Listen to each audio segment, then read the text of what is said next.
Bismillahirrahmanirrahim. Assalamualaikum warahmatullahi wabarakatuh. Kembali lagi dengan Pak Najar, guru matematika kalian yang masih santuy. Tenang aja ya. Jadi, sekarang kita belajar tentang aturan sinus dan kosinus. Sebenarnya sih kita tidak dituntut untuk menghafal aturannya, tetapi bagaimana cara menggunakannya. Oke, tanpa panjang lebar, cekidot. Tentu saja kita menggunakan sebuah segitiga, tapi kali ini segitiganya sembarang ya, tidak harus siku-siku. Kalau kita namai di sini segitiga ABC di tiap titik sudutnya, dan sisi A kecil itu berada tepat di seberang atau di hadapan sudut A. Kemudian yang di hadapan sudut B itu adalah sisi B, dan di hadapan sudut C itu adalah sisi C. C kecil Bapak tuliskan seperti ini. Itu melambangkan C-nya kecil ya.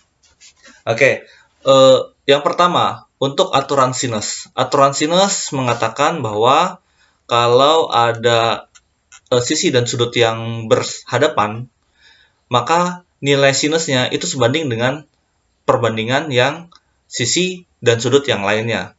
Bingung ya? Jadi aturan sinus mengatakan bahwa kalau ada A dibandingkan dengan sinus dari sudut yang di hadapannya, yaitu sinus sudut A ya, itu akan sebanding dengan B dibandingkan dengan sinus B, dan C itu dibandingkan dengan sinus sudut C. Nah, ini gunanya nanti kalian bisa mencari sudut padahal sudut yang lain itu tidak diketahui. Katakanlah sudut A belum tahu ya, tapi sudut B juga belum tahu gitu. Yang kalian ketahui cuma sisinya. Maka kita bisa menggunakan aturan sinus ini. Oke, kita langsung ke contoh soal yang mengandung aturan sinus ya. Yang mengandung aturan sinus itu adalah contoh soal nomor 5. Pembahasan soal yang nomor 5. Nomor 5 itu pada segitiga PQR selalu segitiga ya, tapi kali ini segitiganya sembarang. Panjang PQ 4 cm, PR 4/2 dan sudut R sama dengan 30 derajat. Oke, Bapak ilustrasikan melalui gambar sebuah segitiga sembarang yang memiliki ketentuan yang Bapak bacakan tadi, PQR, katakanlah P, Q, dan R. R-nya di atas nih loh, ulangi lah. R-nya di atas. Nah nih, PQR. Untuk yang diketahui, PQ-nya 4 cm. Kemudian PR-nya 4/2 cm juga pastinya. Dan yang terakhir adalah sudut R 30 derajat. Sudut R 30 derajat. Di sini sudut R. Oke. Yang ditanyakan, maka besar sudut P. Nih ditanyakan di sini. Baik, salah satu kasus yang memerlukan aturan sinus itu ciri-cirinya yang pertama, sudut dan sisi itu ada yang berhadapan. Kalau ada yang berhadapan gini, itu kita gunakan aturan sinus. Kalau yang lainnya, kita bisa menggunakan aturan kosinus. Aturan kosinus nanti Bapak jelaskan. Oke, jadi paham ya, kalau ada yang berhadapan seperti ini, 30 derajat dan 4 cm itu berhadapan.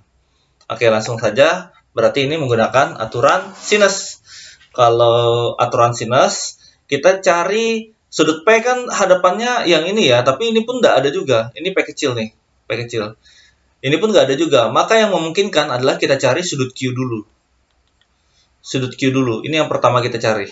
Jadi yang pertama kita cari sudut Q dengan menggunakan aturan sinus. Kalau sudut Q di hadapannya adalah PR ya. Jadi PR dibandingkan dengan sinus Q itu sama dengan yang udah diketahui apa itu? Apa itu PQ ya? PQ kita bandingkan dengan sinus dari sudut R. Oke, lanjut. Maka PR-nya kita ganti 4/2.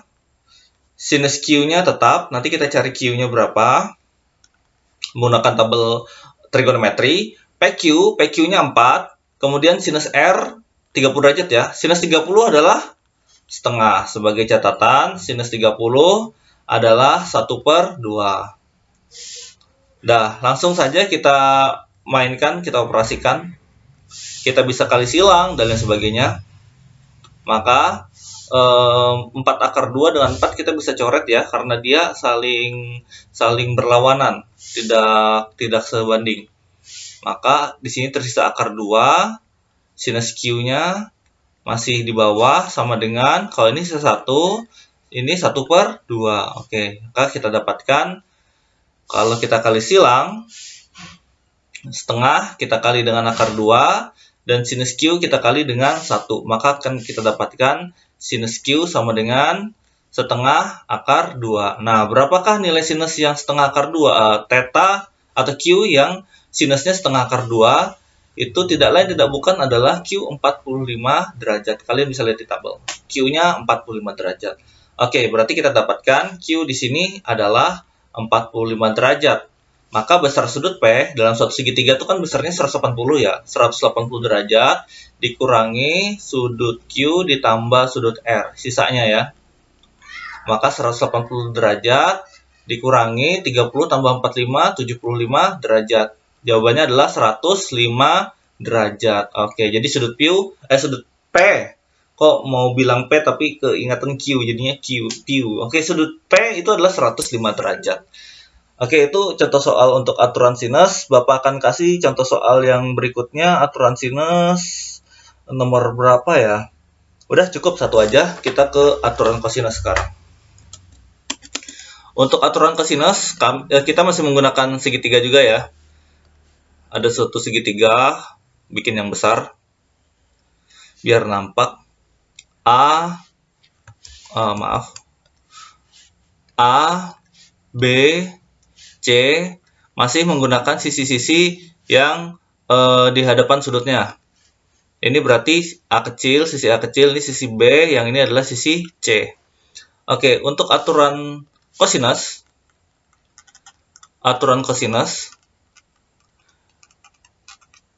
itu ada 3 ya, tapi sebenarnya tiga-tiganya sama saja. Cara memahaminya atau menghafalnya, itu kita gunakan A kuadrat. Kalau misalnya dicari A kuadrat, yang ini, yang A ini, maka A kuadrat sama dengan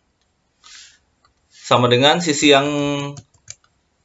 sisanya, yaitu B sama C. B kuadrat ditambah C kuadrat dikurang sisi yang sisanya, 2BC kosinus A.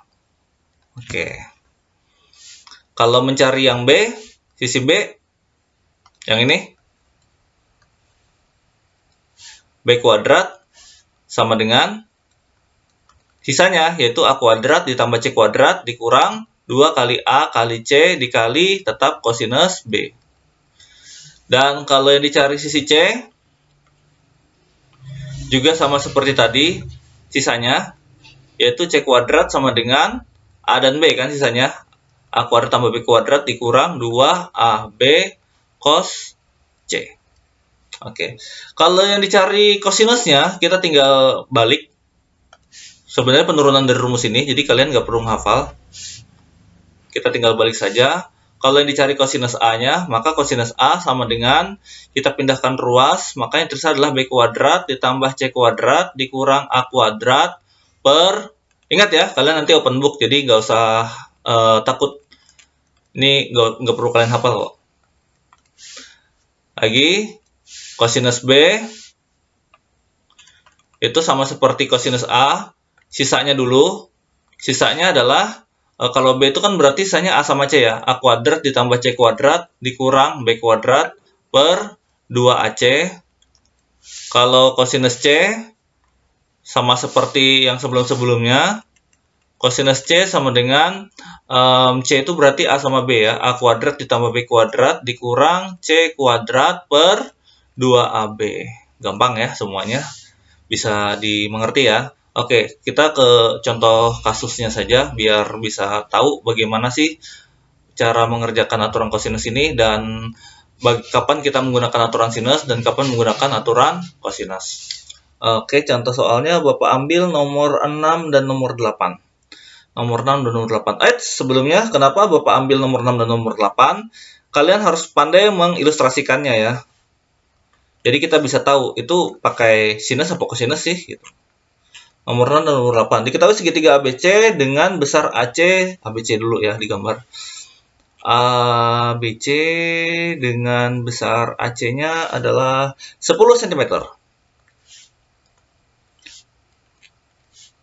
AC 10 cm. Kemudian apalagi tuh? AB 12 cm. Sudut A 60 derajat.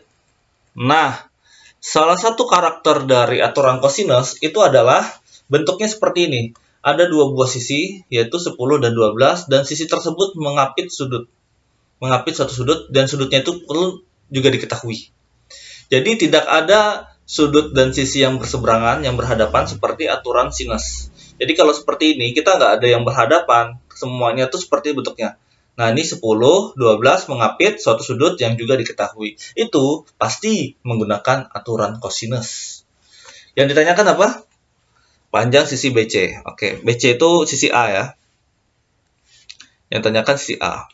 Kalau sisi A, dengan gampirnya kita bisa menggunakan A kuadrat sama dengan yang tersisa apa? B kuadrat dan C kuadrat dikurang 2 kali B kali C kosinus A. Kosinus A-nya kosinus 60 derajat.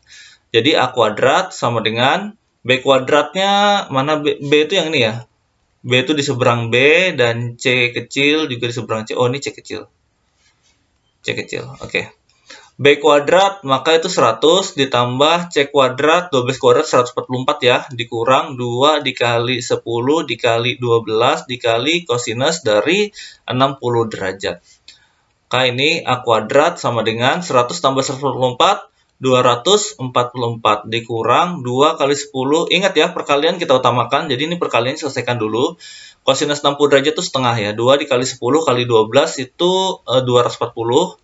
Tapi kita kali dengan setengah dulu, karena kosinus 60 derajat itu setengah. A kuadrat sama dengan 244 dikurang 120. Maka A kuadrat sama dengan, berapa ini?